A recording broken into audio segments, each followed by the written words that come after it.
Omuhwezi wa mukuru w'ihanga Jessica Alupo ayakirwe bakuru b'edini hamwe n'abanyabutegeki kandi akira kutongoza umurimo gwo kwombeka ekyombeko ekigenderire kukorerwamo ebya sayansi.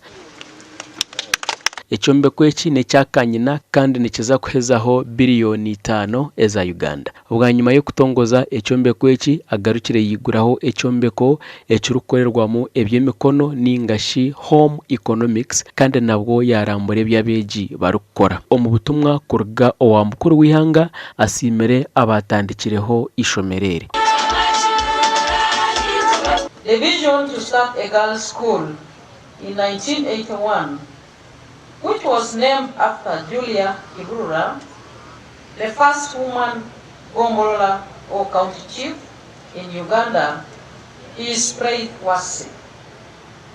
History has it that Julia Kibubura, who was a traditional diviner of the king of Ankole, was among the first locals to accept Christianity.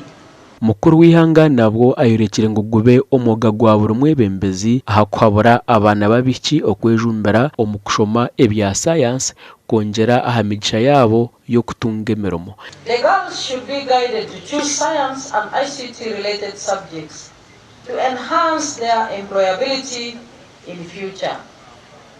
I thank the people of IBANDA for giving overwhelming support to the NRM party.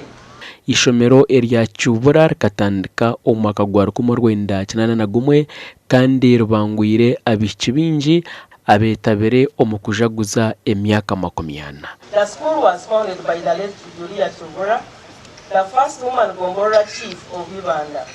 The late Kibubura gave the school an educational foundation of reliable, loyal, hardworking, transparent, and committed women that have blessed our country at distinguished levels since its inception.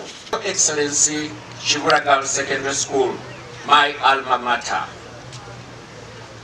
Alma mater is a Latin word for generous mother, the one who nurtured you. Ekyokubanza nashemererwa munonga okureba aba headmistress bona, nashemererwa munonga kureba Kibubura Girls School yagenzera omumaisho, nayakira munonga n'okushemererwa kwingi ahabwa pledge ya president and the vice president.